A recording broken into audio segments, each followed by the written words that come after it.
Thank you sir, thank you very much. ఎంతో ఓపిక చేసి ఎన్ని నష్టాలు వచ్చినా కష్టాలు వచ్చినా భరించి నన్ను ఈ భూమి మీదకి తీసుకొచ్చిన నా కన్న తల్లిదండ్రులు ఆశీర్వాదం తీసుకున్న తర్వాత మొదలు పెడదామని అనుకుంటున్నాను. Thank you. Please sir. మొదలు పెట్టడం అనేది వారి గొప్ప సంస్కారానికి, వాళ్ళ తల్లిదండ్రులకి ఆయన ఇచ్చేటటువంటి గౌరవం. నిజంగా ఈ రోజుల్లో పిల్లలు చూసి నేర్చుకోవాలి. 4 డబ్బులు సంపాదించిన వెంటనే అమ్మా నాన్నని మర్చిపోయే సాంప్రదాయంలో నా వెన్నంటే వస్తున్నటువంటి నా తమ్ముడు, పెద్ద తమ్ముడు కుమార్, చిన్న తమ్ముడు హరీష్, మరి అదేవిధంగా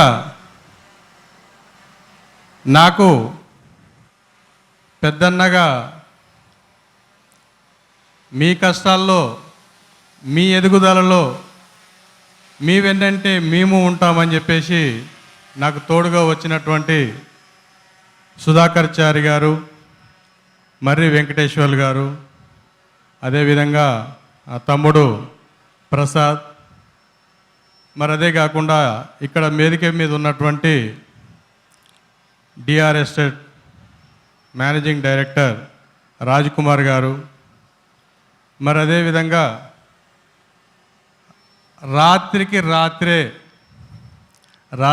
రాత్రే మీ ప్రయాణంలో మేము కూడా ఉంటాము అని చెప్పేసి నాకు అవకాశం ఇచ్చినటువంటి సోదరులు శ్రీధర్ రావు గారు అండ్ పార్ట్నర్స్, థ్యాంక్ యూ అన్నయ్య మీ అందరికీ. మరి అదేవిధంగా చాలా దూరాల నుంచి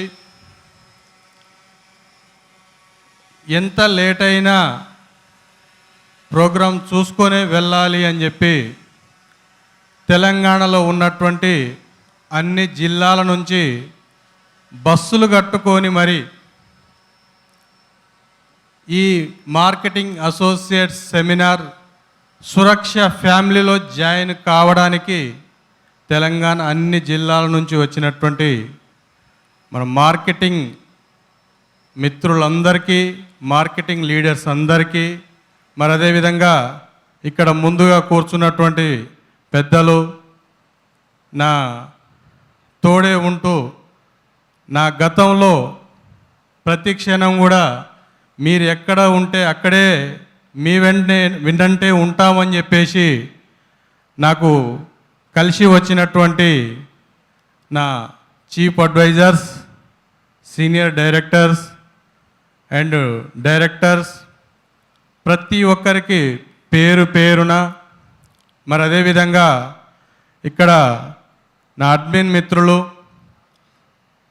వారు కూడా మీతోటే మేము అని చెప్పేసి కూడా నాతో ప్రయాణం చేస్తున్నటువంటి నా అడ్మిన్ మిత్రులు, మరి అదేవిధంగా ఇక్కడ మీడియా మిత్రులు కూడా ఉండడం జరిగింది. వారికి కూడా ప్రత్యేకంగా హృదయపూర్వక ధన్యవాదాలు తెలియజేస్తూ మీ అందరికీ స్వాగతం తెలియజేస్తూ ఉన్నాను. ఇక్కడ ఈ వేదిక వద్దకు వచ్చినటువంటి మీ అందరూ కూడా ఇందులో చాలా వరకు నాకు సుపరిచితులు ఉన్నారు. ఆ తర్వాత ఆ సుపరిచితుల ద్వారా మళ్ళీ సురక్ష అంటే ఏంటి అని తెలుసుకోవడం కొరకు వచ్చినటువంటి నూతన మిత్రులు కూడా ఉన్నారు. మీ అందరికి కూడా సురక్ష ఫ్యామిలీలోకి స్వాగతం, సుస్వాగతం తెలియజేస్తూ ఉన్నాను. ఈ సురక్ష పెట్టడానికి కారణం ఏమిటి అనేది నేను ఈరోజు ఒక 4 మాటల్లో తెలియజేయడానికి ఇక్కడ మిమ్మల్ని అందరినీ ఇక్కడికి ఆహ్వానించడం జరిగింది. ముందుగా ఇక్కడ వేదికలో ఏవి అనేది ప్రజెంట్ చేయడం జరిగింది నా మిత్రుడు సత్యం.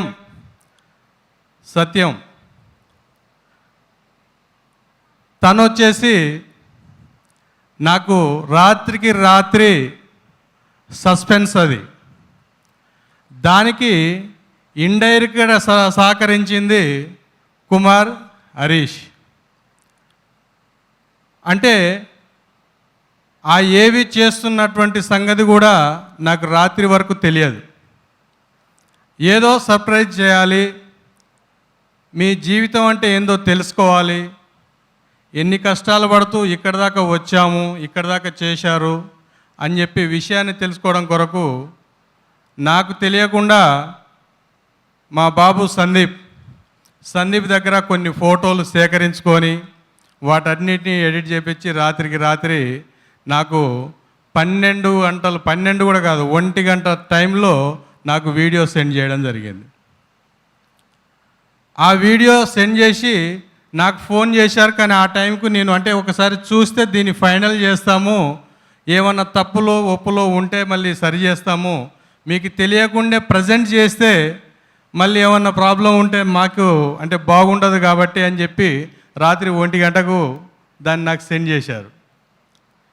కానీ నేను రాత్రి 12 గంటల దాకా ఆఫీసులోనే ఉండిపోయాను. మన మిత్రులు ఏదో తెలియని బంధంగా ఏది ఏమైనా కలిసి జర్నీ చేద్దాం, కానీ జర్నీలో వ్యాపారమే కాబట్టి దాంట్లో ఏది అయినా సరిచూసుకోవడం ఇచ్చిపుచ్చుకోవడం అనేది ఉంటుంది. కాబట్టి ఆ ఇచ్చిపుచ్చుకునేటువంటి వ్యవహారంలో రాత్రి 12 గంటల దాకా ఆఫీసునే ఉండాల్సి వచ్చింది. మరి అదే కాకుండా ఈరోజు మనం ఇక్కడ అసోసియేట్ సెమినార్ పెట్టుకుంటున్నాం కాబట్టి ఈ పెట్టుకున్నటువంటి క్రమంలో ఏదో ఒక సర్ప్రైజ్ ఇవ్వాలనే ఉద్దేశంతో రాత్రి 12 గంటల దాకా మిత్రులతోటి పోరాటం చేశాం. దాని కొరకు ప్రయత్నం చేసినటువంటి ఎన్పి రెడ్డి గారు, వెంకటేశ్వరరావు గారు అండ్ వెంకట్ యాదవ్ గారికి కూడా థ్యాంక్ యూ చెప్తా ఉన్నాను, ధన్యవాదాలు తెలియజేస్తున్నాను. అయితే 12 గంటల దాకా ఇక్కడ ఉండి ఈ ప్రోగ్రాం గురించే డిస్కషన్ చేసుకుంటూ అన్నీ చేసిన తర్వాత 1 గంటకు నాకు ఆ వీడియో పంపించారు. కానీ అప్పటికి నాకు ఓపిక లేక నిద్రపోయాను. తెల్లారి చూసేసరికి మిస్డ్ కాల్ ఉంది. ఏంటి అని చెప్పి చూస్తే ఏదో వీడియో ఉంది. ఏంటి అనే వీడియో చూస్తే సస్పెన్స్లో మన ఏవి ఇచ్చారు. అది చూసి నేనే నా గతం అంతా మళ్ళీ ఒక్కసారి నెమరు వేసుకోవాల్సినటువంటి పరిస్థితి వచ్చేసింది. అంటే ఇన్ని సంవత్సరాల్లో ఎంత కష్టపడ్డాం, ఎక్కడ మొదలైంది జీవితం, ఎక్కడి దాకా వచ్చామని నాకు రాత్రి అంటే తెల్లారి ఉదయం ఈరోజు ఎర్లీ మార్నింగ్ ఆ వీడియో చూస్తుంటే ఆ నా పాత ఫోటోలు అవన్నీ చూస్తుంటే మళ్ళీ అన్నీ ఒకసారి నెమరు వేసుకోవాల్సినటువంటి అవసరం వచ్చేసింది. అంటే పుట్టగానే ఎవ్వరం ఎక్కడ ఏం చేయాలి ఏమనేది ఆ భగవంతుడు ముందే రాసిపెట్టే పంపిస్తాడు. కానీ కొంతమంది అది నాకొద్దు అని తుడిపేసుకుంటాం, కొంతమంది దాన్ని సాధించుకోవడానికి ప్రయత్నం చేస్తూ ఉంటాం. వాస్తవానికి నన్ను కన్న తల్లిదండ్రులే కాదు, వాళ్ళని కన్నా మా తాత నాన్నమ్మ వాళ్ళ గురించి కూడా చెప్పాలి అనుకుంటే మాది చిన్న మధ్యతరగతి కుటుంబం, రైతు కుటుంబం.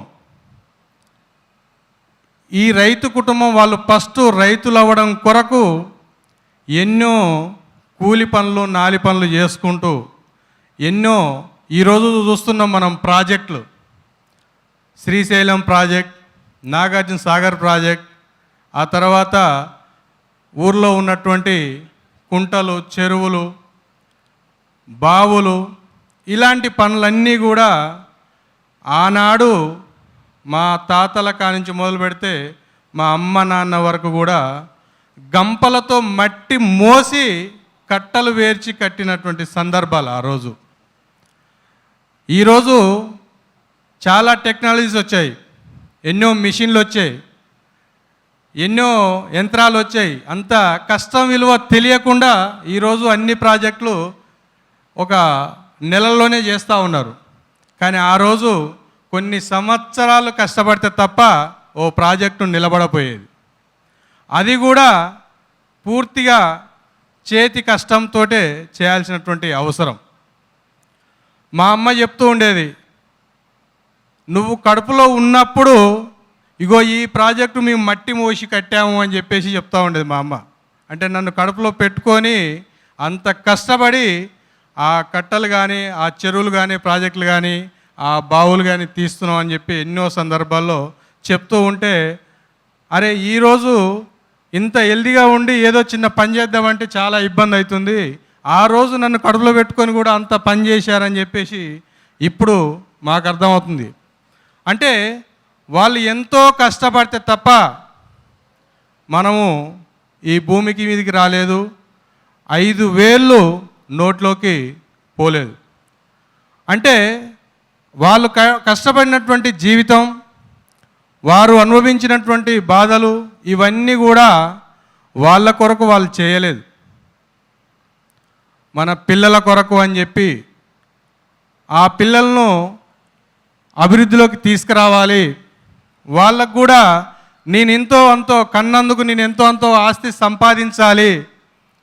వాళ్ళు ఓ పూట తినకుండా కూడా మా తాత నాయనమ్మతో పాటు మా అమ్మ నాన్న కూడా చాలా కష్టపడి మాకు ఊర్లో 30 ఎకరాల భూమి సంపాదించారు. వాళ్ళు స్టార్టింగ్లో ఎకరా కాదు కదా, గుంట భూమి కూడా లేదు, కానీ ఎంతో కష్టపడి 30 ఎకరాల భూమి సంపాదించి ఈరోజు మాకు ఊర్లో ఏర్పాటు చేయడం జరిగింది. ఆ 30 ఎకరాల భూమి నుంచే వస్తున్నటువంటి అన్నం ఈరోజు నేను కూడా ఇప్పటికి కూడా నేను అదే ఆ భూమి నుంచి వస్తున్నటువంటి ఆ అన్నమే నేను తింటా ఉన్నాను. అది నా కష్టార్జితం కాదు, మా అమ్మ నాన్న కష్టార్జితం. వాళ్ళు కష్టపడి సంపాదించిన భూమిలో నుంచే వచ్చేదే నేను రోజు హైదరాబాద్లో కూర్చొని తింటా ఉన్నాను.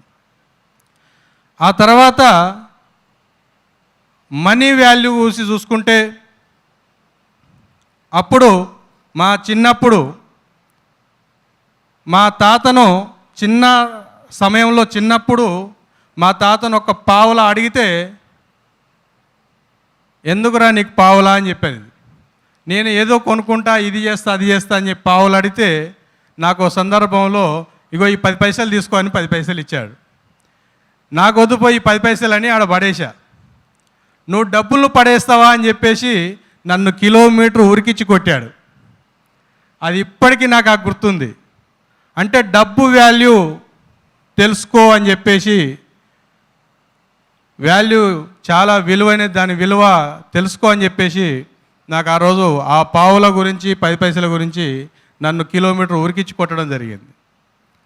ఆ తర్వాత ఇప్పుడు అర్థమవుతుంది నాకు, వాళ్ళు పావుల 10 పైసలు ఎందుకు జమ చేశారు అంటే వాళ్ళ కొరకు కాదు, మన కొరకే జమ చేసి ఇచ్చారు. ఈరోజు మనం తినుకుంటూ కూర్చుంటున్నాం. Thank you. ఆ తర్వాత జర్నీ అనేది ఒక్కొక్కటిగా మళ్ళీ మొదలవుతూ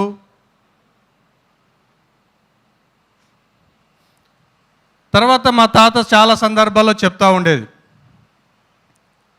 వాళ్ళు కష్టం చేస్తున్నటువంటి సమయంలో ఆ రోజు దొరలు పట్వారితనం ఇలాంటి కార్యక్రమ సందర్భాల్లో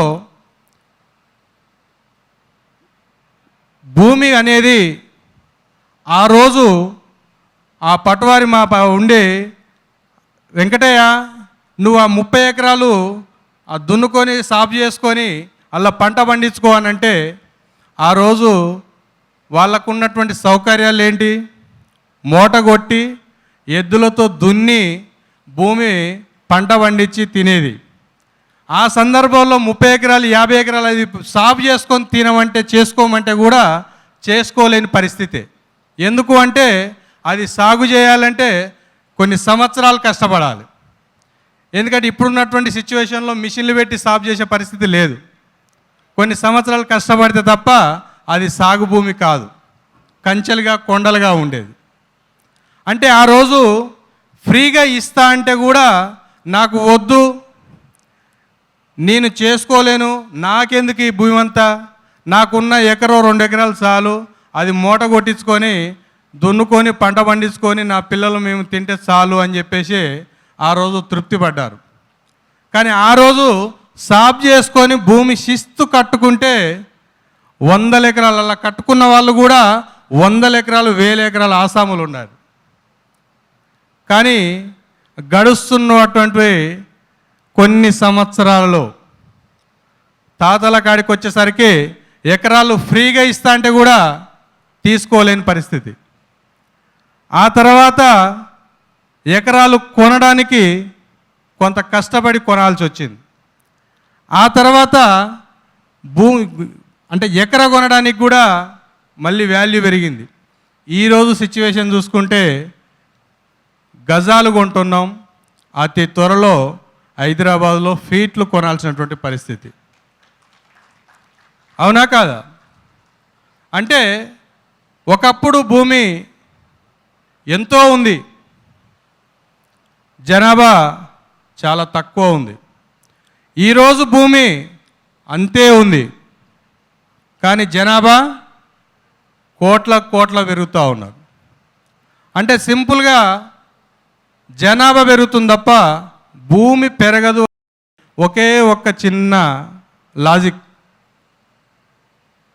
అయితే ఈ భూమి విషయం నాకు చిన్నప్పటి నుంచి పెద్దగా తెలియకపోయినా, ఇక్కడ ఏవీలో చూసుకుంటే నేను ఊర్లో ఉన్నప్పుడు వచ్చేసరికి నాకు చిన్నప్పుడే చదువుకుంటున్నటువంటి సందర్భంలోనే మ్యారేజ్ కావడం, ఆ టైంలోనే ఎన్నో కార్యక్రమాలు, సేవా కార్యక్రమాలు, ఆ తర్వాత బతకడం కొరకు స్కూల్ పెట్టుకోవడం, ప్రైవేట్ స్కూల్లో టీచర్గా చేయడం, ఆ తర్వాత మనకంటూ ఏదో ఒకటి ఉండాలి అని చెప్పేసి స్కూల్ పెట్టుకోవడం, ఆ తర్వాత దాంతోపాటు మళ్ళీ కొద్దిగా డెవలప్ కావడం కొరకు వేరే చిన్న వ్యాపారాలు, వ్యవసాయము అలాంటివి చేసుకోవడం, అలా అభివృద్ధి చెందుతున్నటువంటి సమయంలోనే రాజకీయాల్లోకి ఎంటర్ అవ్వడం. ఆ రాజకీయం అనేది అది చెప్తూ ఉంటారు, రాజకీయం అనేది ఒక బురద లాంటిది. ఆడికి పోయాము అంటే ఇంకా అది బురద పూసుకొని పూర్తిగా కడుక్కోనే పరిస్థితి రావాలి అంటే చాలా కష్టం పడుతుంది, కానీ చాలా సమయం పడుతుంది. కానీ నేను అతి తక్కువ సమయంలోనే ఆ బురద నుంచి బయటకు వచ్చి ఫ్రెష్గా కడుక్కొని హైదరాబాద్కి రావడం జరిగింది. అంటే అప్పటికే నాకు విపరీతమైనటువంటి ఆర్థిక ఇబ్బందులు రావడం, రకరకాల ప్రాబ్లమ్స్ రావడం, ఇవన్నీ గమనించినటువంటి మా పేరెంట్స్ కానీ మా మిసెస్ కానీ వీళ్ళంతా కూడా ఇక్కడ ఉంటే మనకు చాలా ఇబ్బంది, ఇంకా ఏదన్నా వర్క్ చేసుకోవడం కొరకు ఎక్కడికో వెళ్ళాలి, ఏదో చేయాలి అనే ఆలోచనతోటి నేను కూడా 1కి 10 సార్లు ఆలోచించుకొని ఆ రోజు హైదరాబాద్కు రావడం. హైదరాబాద్లో ఒక మిత్రుని ద్వారా మరి ఇక్కడికి వచ్చి ఏం చేయాలి, ఏం పని చేయాలి, మరి ఏ పని చేస్తే మనం సంపాదించుకోవడానికి అవకాశం ఉంటుంది. మరి ఉద్యోగం చేస్తే అది వచ్చేటువంటి జీతం తక్కువే, కానీ వేరే ఎక్కడ ఏ కంపెనీలో చేసినా, ఏ ఆఫీస్లో చేసినా మనం ఏదైతే పని చేస్తున్నామో ఆ పనికి తగ్గట్టుగా జీతం ఇస్తారు, అయిపోతుంది. కానీ మన పనితో పాటు జీతంతో పాటు మనము దాంట్లో ఉన్నటువంటి మెలకువలు మరి అవన్నీ నేర్చుకొని ఆ తర్వాత అభివృద్ధి చెందాలి, ఆర్థికంగా బలపడాలి అంటే ఏ మార్గం ఉందని అప్పటికి ఆలోచన చేసుకొని అది కేవలం రియల్ ఎస్టేట్లో తప్ప ఇంకెక్కడ లేదు అని చెప్పేసి రియల్ ఎస్టేట్ ఎంచుకోవడం జరిగింది. అది ఇప్పటి మాట కాదు, గడిచిన 15 సంవత్సరాల క్రితం నేను ఎంచుకున్నటువంటి ఫీల్డు రియల్ ఎస్టేట్. కానీ ఆ రోజు నేను కేవలం ఈ 10,000 రూపాయలకే జీతం చేస్తా అని మాత్రం నేను అనుకోలేదు. నేను నాకు పూట గడవడానికి, నా భార్య పిల్లలను సాదుకోవడానికి మాత్రమే నాకు ఇప్పుడు కావాల్సినటువంటి అమౌంటు. కానీ దీనిలో ఉన్నటువంటి లోతుపాట్లు ఏంటి, వ్యాపారం చేయాలి అంటే ఎలాంటి తెలుసుకోవాలి, ఎలా నేర్చుకోవాలి, ఎవరి ద్వారా నేర్చుకోవాలి అనే ఆలోచనకు వస్తే మనం ఎన్ని ట్రైనింగులు చేసుకున్నా నేర్చుకోవడం తక్కువ. ఫిజికల్గా అక్కడ ఉండి చేస్తే ఎంతైనా నేర్చుకోవచ్చు అనే ఉద్దేశంతో నేను 15 సంవత్సరాల క్రితం ఒక కంపెనీలో కేవలం సూపర్వైజర్గా, మార్కెటింగ్ ఇన్ఛార్జిగా అది ప్రాజెక్టు ఇన్ఛార్జిగా జాయిన్ అయ్యి ఆ రోజు నుంచి భూమి కొన్నక నుంచి మొదలు పెడితే భూములు అనేటివి చాలా రకాలు ఉన్నాయి, చాలా డాక్యుమెంటేషన్స్ ఉంటాయి, రకరకాల అంటే ఇనాం భూములని, అసైన్ ల్యాండ్లని, తర్వాత జోన్లకు వచ్చేసరికి కన్జర్వేషన్ జోన్లని, రకరకాలుగా మీకు అందరికీ తెలిసినటువంటి చాలా వరకు, ఎందుకంటే ఇదే ఫీల్డ్లో ఉన్నాం కాబట్టి చాలా వరకు తెలిసినటువంటి విషయమే. దానికి సంబంధించినటువంటి అప్రూవల్ సంబంధించి కొన్నకా నుంచి, అంటే భూమి కొన్నకా నుంచి మొదలు పెడితే మళ్ళీ డెవలప్ చేసి కస్టమర్కు రిజిస్ట్రేషన్ చేసి డాక్యుమెంట్ ఇచ్చేదాకా ఉన్నటువంటి ఏమి నేర్చుకోవాలనే విషయంలో ఆ రోజు నేను ఆ జాబ్లో జాయిన్ అయ్యి భూమి కొన్నకాంచి మొదలు పెడితే మళ్ళీ చివరి దాకా ఉన్నటువంటి అన్ని లోసుకులు వెసులుబాట్లు ఉన్నటువంటి డాక్యుమెంటేషన్స్ ఇవన్నీ కూడా నేర్చుకొని అతి త్వరలోనే మరో కంపెనీలో ఒక సిఈఓగా, కంపెనీలో సిఈఓ అంటే ఇంకా దానికి సంబంధించినటువంటి కంపెనీ బాధ్యత మొత్తం కూడా మన మీదనే ఉంటుంది.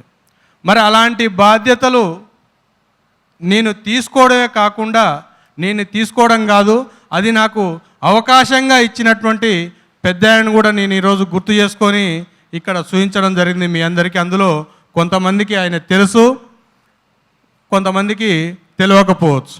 కానీ మనం ఎదుగుతున్నటువంటి సమయంలో ఎవరైతే మనకు చేయిచ్చి పైకి లాగారో, చేదోడుగా నిలబడ్డారో వాళ్ళను జీవితంలో ఏ రోజు కూడా మర్చిపోకూడదు.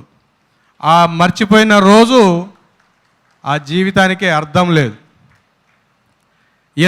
జీవితంలో ఎదగడానికి చాలా అవకాశాలు వస్తాయి. అవకాశాన్ని వినియోగించుకున్నప్పుడు అభివృద్ధి చెందడానికి ఉంటుంది. అభివృద్ధి చెందిన తర్వాత ఎవరైతే అవకాశం ఇచ్చారో ఆ అవకాశం ఇచ్చినటువంటి పెద్దలను ఏ రోజు మర్చిపోకూడదని ఒక ఉద్దేశంతో ఈరోజు నేను ఇంట్లో చూసుకోవడం కాదు, వీరందరి ద్వారానే నేను ఈ స్థాయికి వచ్చాను అని తెలియజేయడం కొరకే ఈరోజు మళ్ళీ ఆ ఏవి అనేది ప్రజెంట్ చేయడం జరిగింది. ఆ తర్వాత మరో కంపెనీలో పార్ట్నర్షిప్లో ఎగ్జిక్యూటివ్ డైరెక్టర్గా దాదాపు 16,000 మంది సైన్యానికి సైన్యాధ్యక్షునిగా పనిచేసినటువంటి అనుభవం కూడా నా దగ్గర ఉంది. అంటే మొదటగా భూమి కొనాలి అంటే ఎక్కడా తెలుసుకోవాలి, ఆ తర్వాత అడ్మినిస్ట్రేషన్లో వర్క్ చేయాలి అంటే ఎక్కడ పని చేయాలి, ఏం పని చేయాలి, ఆ తర్వాత మార్కెటింగ్ సైన్యాన్ని నడిపించాలంటే ఇంకేమి చేయాలనే 3 స్టెప్పులు నేను వేసుకున్న తర్వాత 4వ స్టెప్పే సురక్ష ఇన్ఫ్రా ప్రాజెక్ట్స్. అంటే మా తాత కోటీశ్వరుడు కాదు, మా నాయన కోటీశ్వరుడు కాదు, ఈరోజు నేను కూడా కోటీశ్వరుని కాదు, కానీ మీ అందరిలో మనసు సంపాదించుకున్నందుకే నా దగ్గర కోట్లు ఉన్నాయనే ధైర్యం మాత్రం నాకు ఉంది అని చెప్పేసి మీ అందరి ముందు నేను చెప్పగలుగుతా. ఏ పని చేయాలన్నా ఏ ఒక్కరితో సాధ్యం కాదు. ఎంతోమంది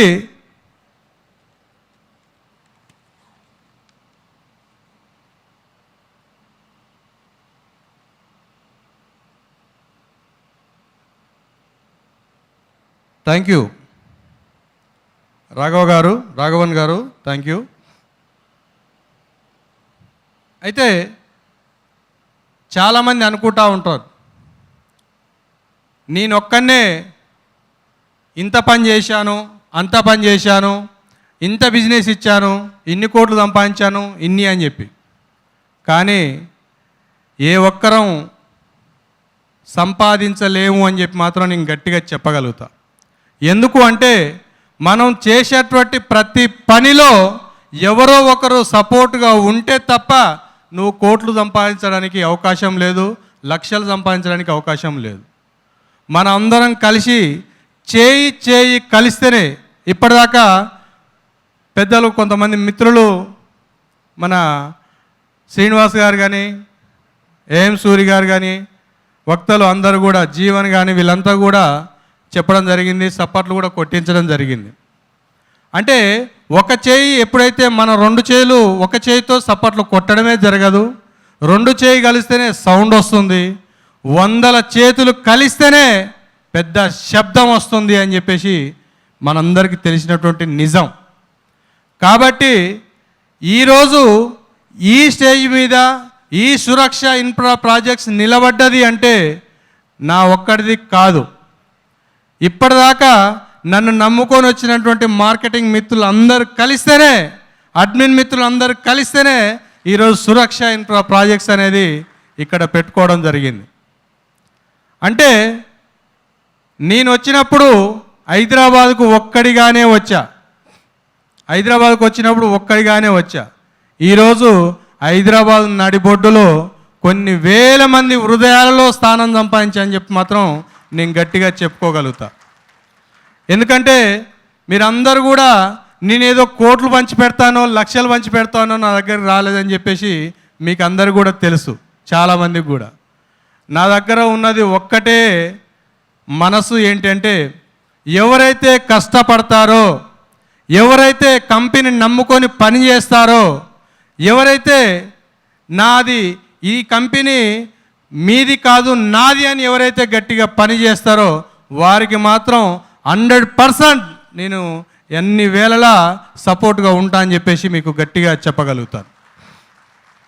ఎందుకు అంటే మార్కెటింగ్ చేయడం చాలా సులభం అని కొంతమంది మిత్రులు అంటూ ఉంటారు, ప్లాట్ అమ్మడం చాలా సులభం అని చెప్తూ ఉంటారు. కానీ ఒక కస్టమర్కి ప్లాటు అమ్మాలి అంటే ఆ మార్కెటింగ్ పర్సన్ ఎంత కష్టపడతాడో నాకు తెలుసు. ఎందుకు అంటే నేను కూడా ఆ స్థాయి నుంచే వచ్చాను, ఆ ఎండలో నుంచే వచ్చాను, ఆ వానలో నుంచే వచ్చాను, ఆ బురదలో నుంచే వచ్చాను నేను. ఇప్పుడు టెక్నాలజీ పెరిగిపోయి, సౌకర్యాలు పెరిగిపోయి ఏసీ కార్లలో తిప్పుతూ ఉన్నాం. కానీ ఒకప్పుడు ఏసీ కార్ కాదు కదా, బండి మీద బైక్ మీద కస్టమర్ని తీసుకుపోయి చూపించడం. ఏసీ లేని కార్లు అంబాసిడర్ కార్లో ఏసీ కాదు కదా, సీట్లు మంచిగా ఉండపోయేది, ఇంకా ఎలాంటి కన్వీనియన్స్ ఉండపోయేది. ఇప్పుడు సౌండ్ టీవీ, అది మన ఫోన్ బ్లూటూత్ కనెక్ట్ చేస్తే ఇష్టం ఉన్న పాటలు వినుకుంటూ పోవచ్చు. కానీ ఆ రోజు ఉన్నటువంటి సౌకర్యాలు చాలా కష్టమైనవి. ఆ రోజు ఉన్నటువంటి డెవలప్మెంట్స్ కూడా ఏదో ఆ గుట్ట దగ్గర ప్లాటు, ఈ చెట్టు దగ్గర ప్లాట్ అని చెప్పేసి ఎంతో కన్వీన్ చేసి ఎంతో ఇబ్బంది పడి ఆ ప్లాట్ అమ్మడం జరిగేది.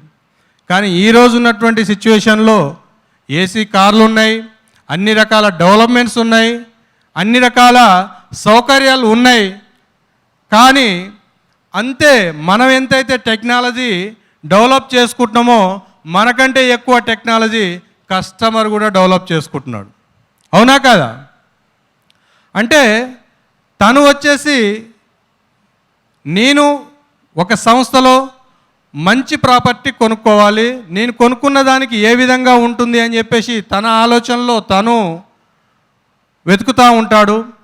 మరి అదేవిధంగా ఈ నేను మన కంపెనీలో మన వెంచర్లో ప్లాట్ ఇప్పియాలనే తాపత్రయంతో మనము కన్విన్స్ చేయడానికి ప్రయత్నం చేస్తూ మనం కూడా ఎంతో తాపత్రయపడుతూ ఎంతో కష్టపడుతూ కన్విన్స్ చేస్తూ ఉంటాం.